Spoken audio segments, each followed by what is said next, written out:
پاکستانیوں، وقت کے ساتھ ساتھ ہر ایک کی پالیسیاں بدلتی رہتی ہیں۔ حالانکہ ایک ایسا وقت تھا کہ ہمارے جنرل ضیاء الحق جو کہ آرمی چیف بھی تھے اور صدر پاکستان بھی تھے، وہ یہ کہا کرتے تھے کہ افغان جو حکومت ہے ان کا ہمیں شکر ادا کرنا چاہیے، کیونکہ اگر آج افغانیوں کو کچھ ہوتا ہے تو اگلا نمبر پاکستان کا ہے۔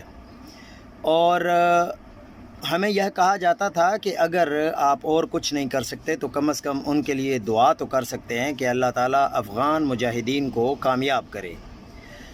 اب وہ کہتے تھے کہ اگر ان کو کچھ ہو گیا تو اس کے بعد پاکستان کی اینٹ سے اینٹ بجا دی جائے گی، اس لیے ان کو آپ لوگ اپنا بھائی سمجھیں، ان کا نقصان آپ اپنا نقصان سمجھیں۔ اور جو کہا جاتا تھا کہ اگر آپ لوگ یہ سمجھ رہے ہیں کہ مغرب میں جو گرد و غبار ہے وہ صرف افغانستان کے لیے ہے تو یہ آپ کی بھول ہے، اس لیے آپ لوگ ان کے لیے خصوصی دعائیں کریں۔ اور آج کیا کہا جا رہا ہے وہ سب آپ کے سامنے ہے۔